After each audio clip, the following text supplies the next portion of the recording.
Hello beautiful stars, welcome back to my channel stars mystic enchantress में आपकी host आप सभी का दिल से वेलकम करती हूँ गाइस। तो आज की एनर्जी थीम फॉर टुडे आप सभी के लिए क्या कहती है यही हम जानेंगे गाइस। तो बने रहिए मेरे इस वीडियो पर, इस चैनल पर। अगर आप लोग नए हैं तो आप सभी का दिल से स्वागत है guys.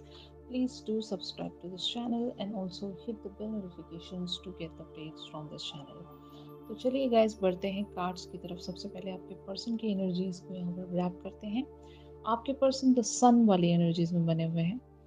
Plans that work out perfectly, amazing ideas that lead to rewards and commendation, gratitude for the blessings of life. तो आज आपके पर्सन की एनर्जीज काफ़ी ज़्यादा पॉजिटिव हैं, ऑप्टिमिस्टिक हैं, लाइट हैं, और इनके कुछ प्लानिंग्स बहुत ही ब्यूटीफुली वर्क कर रहे हैं। और ऐसा भी हो सकता है बहुत सारे लोगों के लिए ये इस कनेक्शन में बहुत ज़्यादा खुश हैं आजकल। जिस तरह का भी आप अटेंशन इन्हें दे रहे हो, या फिर जिस तरह की भी बातें या कन्वर्सेशंस आप दोनों के बीच में चल रही हैं, उन सारी बातों की वजह से, उन सारी कन्वर्सेशंस की वजह से, आपके सपोर्ट की वजह से, और आप इनकी तरफ जो भी जिन बातों को भी लेकर अंडरस्टैंडिंग्स में बने हुए हो, तो इन सारी बातों से आपके पर्सन आज बहुत ही ज़्यादा लाइट एनर्जीज में है, ब्राइट एनर्जीज में है। और अगर ये मैटर इनके करियर फ्रंट को लेकर है या फिर इनकी लाइफ के जिस भी एरिया को लेकर है, तो आपके पर्सन वहाँ पर भी बहुत ज़्यादा एक्सेल कर रहे होंगे। इनके कुछ आइडियाज़ बहुत ही ब्यूटीफुली एग्जीक्यूट कर रहे होंगे गाइस। और कुछ टाइम से अगर ये अपने करियर पर स्ट्रगल कर रहे थे, या फिर जनरली इनके अगर काम नहीं बन पा रहे थे, तो आज की एनर्जीज के चलते इनके बहुत सारे काम फ्रूइशन की तरफ पहुंच सकते हैं। इनके बहुत सारे एफर्ट्स इनको वो एक रिवॉर्ड ला कर दे सकते हैं। बहुत सारे लोगों के लिए एक प्रमोशन की भी बात हो सकती है, या फिर मैं ऐसा कह सकती हूँ न्यू प्रोजेक्ट्स एट्सेट्रा, जहाँ पर ये एक तरक्की देख सकेंगे guys. When it comes to the relationship, तो हो सकता है आपके और इनके बीच में एक जो रिलेशनशिप का जो पेस है वो बहुत ही सही से बैलेंस्ड वेज में चल रहा होगा। और मैं ऐसा भी कह सकती हूँ कि कुछ टाइम तक आप दोनों के बीच में वो अंडरस्टैंडिंग अगर नहीं बैठ रही थी, एक कॉन्फ्लिक्ट हुआ था या एक डिसएग्रीमेंट आप दोनों के बीच में चल रहा था, तो एक मेंडिंग आई है यहाँ पर। मेंडिंग का मतलब ये होता है गाइस कि आप दोनों या तो म्यूचुअल ग्राउंड शेयर कर रहे हो यहाँ पर, कि एक बात को एग्री करके चल रहे हो। आपके पर्सन आप पर भरोसा कर पा रहे हैं, या फिर आप इन पर जब भरोसा दिखा रहे हो, तो आपके पर्सन को ये बात अच्छा फील करवा रही है। कॉन्फिडेंस इनके अंदर बिल्टअप हुआ है, और एक इवन एक इंस्पिरेशन, जहाँ पर इस कनेक्शन पर दोबारा से वर्क करने के लिए आपके पर्सन को हो सकता है फ्रॉम द डिवाइन या फ्रॉम द यूनिवर्स इन्हें वो एक मोटिवेशन या सपोर्ट मिल रहा है। इनके आर्क एंजल्स इनको सपोर्ट कर रहे होंगे, इनके स्पिरिट गाइड्स इनके लिए सपोर्ट में बने होंगे, और इवन यूनिवर्स भी तो है। यूनिवर्स इन्हें ऐसे ही डोर्स की तरफ बढ़ा रहा है जहाँ पर ये अपनी लाइफ के ब्राइटर एरियाज पर फोकस कर सकेंगे।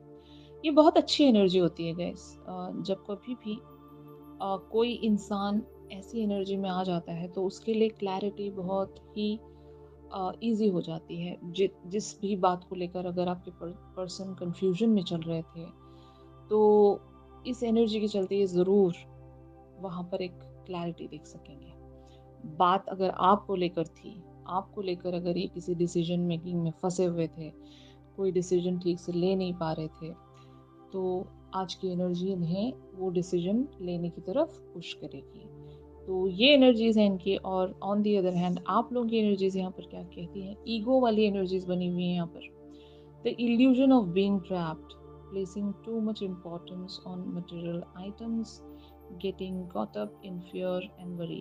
तो हो सकता है आपके पर्सन जब यहाँ पर एक अलग ही एनर्जीज में है, तो या तो आप इनकी उन सारी हैप्पीनेस को एक अलग ढंग में ले रहे होंगे। मतलब मैं ऐसा कह सकती हूँ कि दोबारा से आप इस पर्सन को मिसअंडरस्टैंड कर रहे हो। इनकी इस तरह की ब्राइटर एनर्जी का जो कारण है वो शायद आप कुछ और समझ रहे होंगे, या फिर अगर आपके पर्सन आपको पार्टी करते हुए नज़र आ रहे हैं, बहुत ज़्यादा सोशलाइजिंग करते हुए नज़र आ रहे हैं, दूसरे लोगों की तरफ बहुत ज़्यादा अटेंटिव या ध्यान देते हुए नज़र आ रहे हैं, तो ये चीज़ आपको एक तरह की वरी में या टेंशन में शायद डाल रही होगी कि आप फ्यूचर के वर्स्ट केस सिनेरियोज़ के बारे में सोच रहे हो कि पता नहीं यहाँ पर क्या हो जाएगा, कैसे हो जाएगा? एक वरी आपको महसूस हो रही होगी।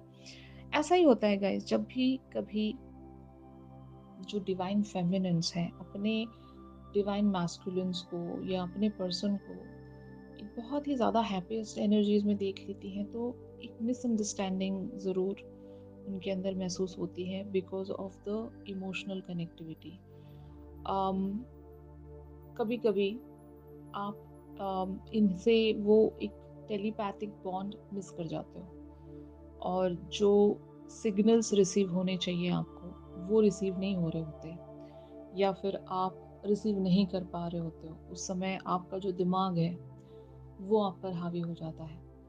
तो ऐसी सूरत में बेटर है कि आप ऐसी थॉट्स को अवॉइड करने की कोशिश करें। अम, क्योंकि इस समय अगर आप अपने पर्सन से कम्युनिकेशन में भी आने की कोशिश करोगे तो चांसेस आर देयर कि मिसअंडरस्टैंडिंग्स बढ़ सकती हैं।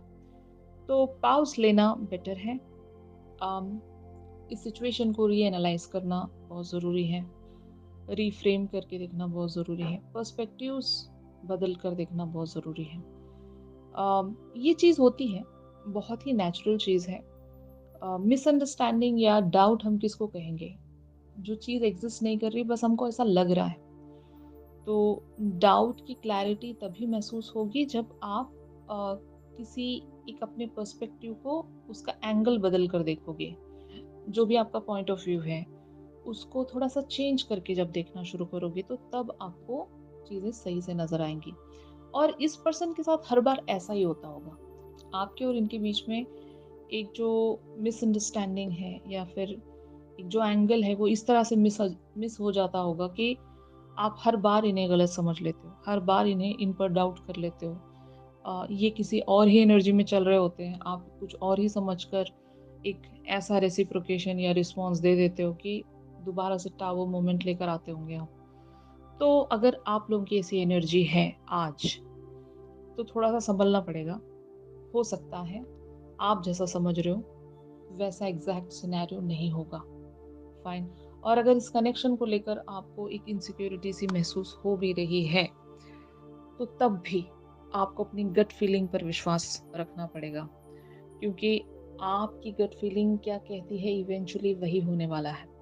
आप अगर अपनी माइंड की सुनकर यहाँ पर एक्शंस रखोगे गाइस, तो चांसेस आर देयर कि दोबारा से टावर मोमेंट यहाँ पर क्रिएट हो सकता है, जो कि बहुत ही क्लियरली मुझे शो हो रहा है। अम, एक इल्यूजन में आप चल रहे हो अभी और हो सकता है आप इन पर किसी बात को लेकर फ़ोर्स भी कर रहे होंगे।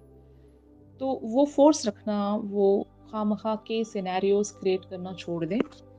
कभी-कभी ऐसा भी होता है कि सब कुछ अच्छा चल रहा होता है, सडनली कुछ आप ऐसा टॉपिक छेड़ देते हो अपने पर्सन के साथ जिसकी कोई रिक्वायरमेंट होती नहीं है। और जब वो आप छेड़ देते हो तो आपके पर्सन का भी मूड ख़राब हो जाता है, जिसके चलते आपका भी मूड ख़राब हो जाता है, क्योंकि आप दोनों एक-दूसरे के मूड से रिफ्लेक्ट करते हो और फिर एक टावर मोमेंट फिर से आप सेंस करने लगते हो।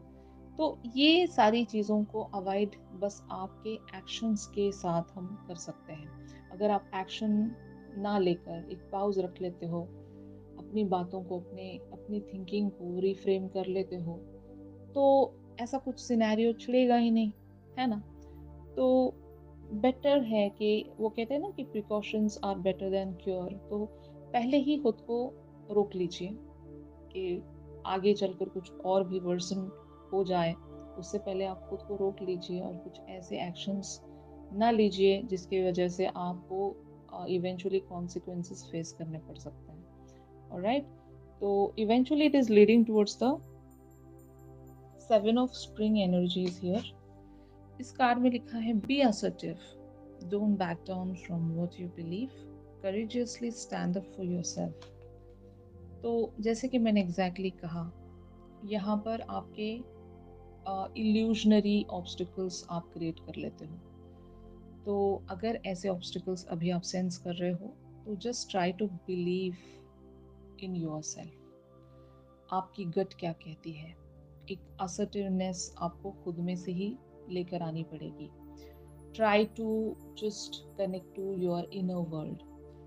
आप अपने इनर सेल्फ को टटोलने की कोशिश कीजिए, वहाँ से आपको आंसर्स मिलेंगे। मेरा ये मानना है गाइस कि जब कभी भी आप एक क्लैरिटी सीख कर रहे हो तो उस इंसान को पहले खुद में क्लियर होना बहुत ज़रूरी है। कि अगर आप खुद में क्लियर हो तो उसके बाद आपको वही सारी चीज़ें नज़र आएंगी जो आपके लिए सर्विंग है। फाइन। अगर आप खुद में क्लियर नहीं हो तो ऑफ कोर्स आपका माइंड एक डेविलिश पैटर्न ही फॉलो कर रहा होता है, क्योंकि उसने बहुत सारे पैटर्न्स देखे होते हैं, बहुत सारे फेजेस से वो गुजर कर आया होता है, और इवेंचुअली वो आपको वहीं पर लैंड करवाएगा जैसी आपने मेमोरी उसके अंदर डाली। फाइन। तो मेमोरीज अगर आपकी कड़वी रही हैं, बिटर रही हैं, हमेशा आपने ट्रॉमास देखे हैं, तो वैसा ही आप मैनिफेस्ट कर लोगे। तो बेटर है, माइंड को टेम करने का मतलब यही है कि train your brain, you know. तो आप अपने ब्रेन को इस तरह से ट्रेन कर लें कि वो आपको पॉजिटिव सिनेरियोज दिखाएं। तो पॉजिटिव सिनेरियोज कैसे आप देख सकोगे? Imagination. Try to imagine beautiful things. वो कहते हैं ना, ब्यूटिफुल लाइज। अगर आप खुद को ब्यूटिफुल लाइज कहते रहोगे, झूठ कहना है आपको कि सब कुछ अच्छा है, सब कुछ अच्छा होगा, सब कुछ अच्छा हो रहा है, everything is better, everything is beautiful. तो इस तरह की बातें जब आप खुद से करने लगोगे ना, तो वैसा ही आपका माइंड जो है ना, इल्यूजनरी वेज पर उन सारी चीज़ों को एक्सेप्ट करने लगता है। जैसे कि मान लो आप कोई मूवी देख रहे हो और मूवी में जो भी चल रहा होता है आप उस चीज़ को बिलीव कर लेते हो। क्यों? क्योंकि वो आपको दिखाई दे रहा है, बल्कि आपको पता है कि वो एक स्टोरी है, वो झूठ है, उसको मतलब पिक्चराइज ऐसे किया गया है, उसमें कुछ भी सही नहीं है, सच नहीं है। सब कुछ उसमें जो भी है रियल नहीं है, वो एक इमेजिनरी फिक्शन है, या फिर वहाँ पर चीज़ें दर्शाई जा रही हैं, ऐसा सिनेरियो बनाया गया है, लेकिन बिलीव आप कर रहे हो क्योंकि आपके माइंड को वही दिखाई दे रहा है। तो इल्यूजन अगर क्रिएट करना ही है तो पॉजिटिव इल्यूजन क्रिएट करके अपने माइंड को वही आप फीड करते रहें, ताकि आप इवेंचुअली वही सारी चीज़ें मैनिफेस्ट कर सकें जो आपके लिए पॉजिटिव हो, जो मतलब आप जो चाहते हो, आपकी जो डिज़ायर्स हैं, उसी चीज़ को आप मैनिफेस्ट कर सकें। तो यहाँ पर इस सिचुएशन में यूनिवर्स आपको लव की एनर्जीज के साथ एक साइन देना चाहता है। तो इस कार्ड का मीनिंग यही है गाइस कि आपको एक लविंग एनवायरनमेंट अपने साथ भी क्रिएट करना है, इस पर्सन के साथ भी क्रिएट करना है, क्योंकि लव एक ऐसी चीज़ है, एक ऐसा पावर है जो किसी भी इंसान को या किसी भी सिचुएशन को चेंज कर सकता है। अगर आप किसी भी सिचुएशन को प्यार के साथ डील करोगे तो उसका आउटकम भी आपको अच्छा ही मिलेगा। किसी भी सिचुएशन को अगर आप गुस्से से डील करोगे या फिर वहाँ पर नैगिंग बन जाओगे, आप डिमांडिंग रहोगे, कंप्लेन करने लगोगे, तो चांसेस आर देयर कि आपको वैसा ही रिटर्न मिलेगा। अगर मान लो किसी झगड़े को आप प्यार से सुलझाओगे तो मतलब जल्दी ही सुलझ जाएगा मैटर। अगर आप उसी झगड़े में गुस्से का सहारा लेते हो तो बातें और वर्सन हो जाती हैं। तो लव अपने अंदर बिल्डअप कीजिए, और लव कभी हारता नहीं है। अगर इस पर्सन के लिए आपको लव महसूस होता है तो इस पर बिलीव रख लीजिए कि लव की जो जीत है हमेशा होती ही है, प्यार की हमेशा जीत होती है। तो ये ऐसी बातें अगर आप खुद को अफर्म करते रहेंगे तो आप पॉजिटिव सिनेरियोज देखोगे। अगर आप नेगेटिविटी अपने माइंड में भरते रहोगे तो वही इवेंचुअली आप देखते रहोगे। तो इमेजिनेशन अपनी ऐसी बनाओ, भले वो ड्रीम है, वो झूठ है, वो लाए है, ठीक है ना, लेकिन वो ब्यूटीफुल है, और आपके माइंड को आपने वो एक्सेप्ट करवाना है कि यही सच है, ऐसा ही होगा हमारे साथ। तो बार बार आप ऐसी चीज़ें अफर्म करते रहोगे तो माइंड इवेंचुअली आपके सबकॉन्शियस में मिक्स हो जाएगा, आप वही चीज़ मैनिफेस्ट करोगे। तो मैनिफेस्टेशंस के रूल्स ऐसे होते हैं guys. I hope you understand. तो यही था आज के शिफ्ट में। अगर ये शिफ्ट आप लोगों के साथ रेजोनेट कर रहा है तो ज़रूर मेरे इस वीडियो को लाइक कीजिए। आपकी पर्सन की करंट थॉट्स एंड फीलिंग्स आपको लेकर क्या कहती हैं ये हम रेगुलर रीडिंग्स में ज़रूर जानेंगे गाइस, तो ट्यून इन करना मत भूलिएगा। अगर आप लोग मुझसे प्राइवेट सेशंस चाहते हैं, हीलिंग सेशंस चाहते हैं, तो मेरी दी गई कॉन्टैक्ट डिटेल्स पर आप लोग ज़रूर मुझसे कॉन्टैक्ट कीजिए गाइस। तो चलिए मिलते हैं अपनी अगली रीडिंग्स में, तब तक के लिए आप सभी अपना ख्याल रखिए, stay positive, stay safe, God bless you all, take care, bye bye.